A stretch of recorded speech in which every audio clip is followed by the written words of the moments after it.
सत्या सत्या बना दो कितने एक बार।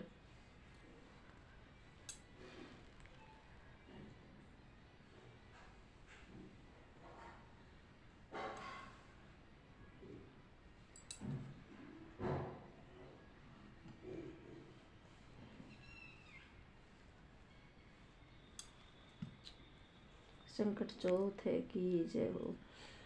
गणेश भगवान की जय, शिव शंकर भगवान, माँ पार्वती की जय हो। संकट चौथ व्रत कथा।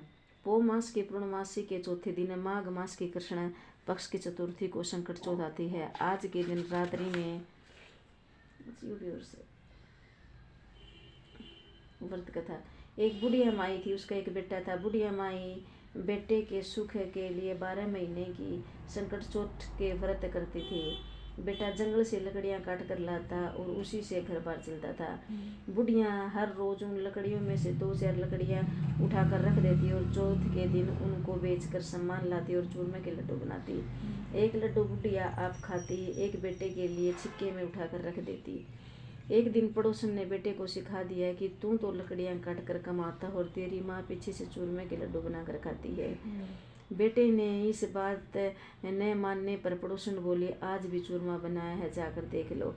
बेटे ने घर में जाकर देखा कि माँ ने चूरमा बनाया है तो बेटा बोला, माँ मैं तो इतनी मेहनत करके कमाता हूँ और तू मुझसे चोरी छुप के चूरमा बनाकर खाती हो, इसलिए मैं घर छोड़कर जा रहा हूँ। माँ ने समझाया कि बेटा मैं तो तेरे सुख के लिए ही ये व्रत करती हूँ, इसलिए संकट चौथ माता का व्रत करती हूँ।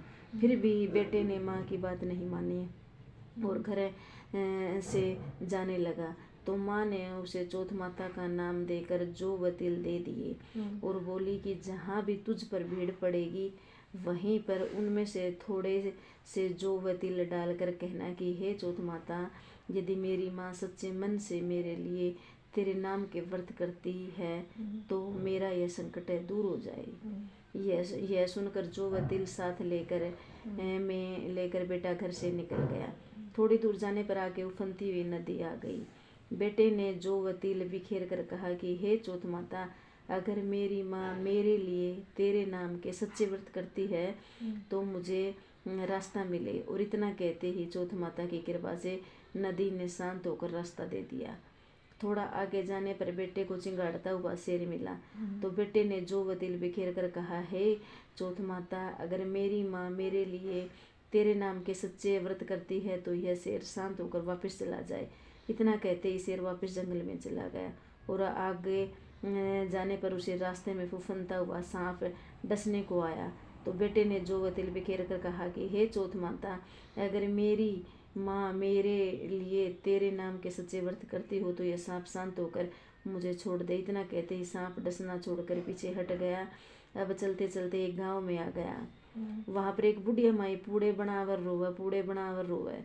यह देखकर उस लड़के ने पूछा, बुढ़िया माई पूड़े भी बना रही हो, रो भी रही हो, क्या बात है?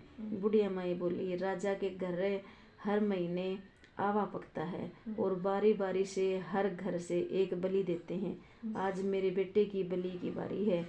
मेरे बुढ़ापे का सहारा एक बेटा है, यह भी आज चला जाएगा, इसलिए मैं रो रही हूँ और पूड़े बना रही हूँ। यह पूड़े खाकर ही चला जाए। बेटा बोले कि बुढ़िया माई, अगर मुझे भरपेट पूड़े खिला दे तो मैं तेरे बेटे के बदले चला जाऊंगा। बुढ़िया माई बोली कि बेटा पूड़े तो जितने मर्जी खा ले, पर कौन किसके बदले जाता है, तू भी किसी का जाया है। बेटा बोला, बुढ़िया माई ना, मैं जरूर जाऊंगा। यह कहकर बेटे ने भरपेट पूड़े खाए और सोते समय बोला कि राजा का हलकारा आए तो मुझे उठा देना। आधी रात को राजा का हलकारा आने पर बुढ़िया माई बेटी की चारपाई के चारों तरफ खटपट करती घूमे और बोलती जाए कि पराया जाए को किस तरह उठाऊं, पराए जाए को किस तरह उठाऊं, पराए जाए को किस तरह उठाऊं। बुढ़िया माई की बोली और खटपट सुनकर बुढ़िया का बेटा उठ कर बैठ गया और बोला कि बुढ़िया माई, मैं जा रहा हूँ, वहां जाकर चौकी के चारों तरफ जो व तिल बखेर कर चौथ माता का नाम लेकर चौकी के ऊपर बैठ गया। और राजा के कुमारों ने चारों तरफ सारा आवा चुनकर आग लगा दी। तो बेटा अंदर अंदर से आया कि हे चौथ माता, अगर मेरी माँ मेरे लिए तेरे नाम के सच्चे व्रत करती है तो आज मेरे प्राण बचा ले। इतना कहते ही 6 महीने में पकने वाला आवा और 3 दिनों में पक्की तैयार हो गया।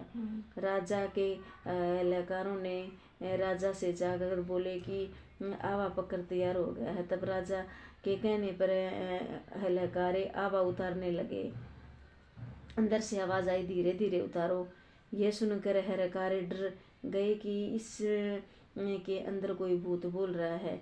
फिर अंदर से आवाज आई कि मैं न तो भूत हूँ, न प्रेत हूँ, न कोई दानव हूँ, न दानव हूँ, मैं तो वही हूँ जिसने अंदर बिठाया था। आवा उतारने के बाद जब देखा तो वह चौंक पूर कर बैठा था।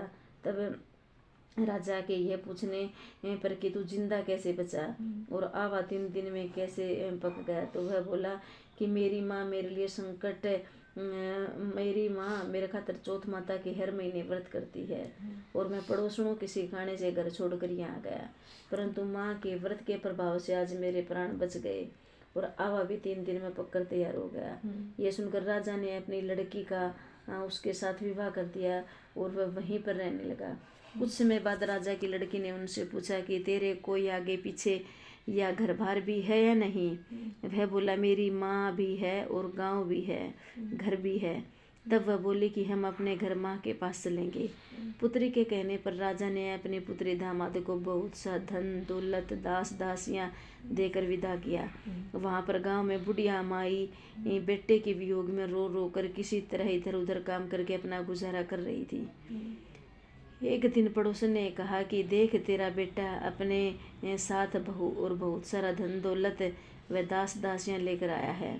बुढ़िया गुस्से में बोली, पहले तो मेरे बेटे को उल्टा सीधा सिखा बका कर घर से निकाल दिया और अब कहती है कि बेटा अपने बहू और धन के साथ आया है।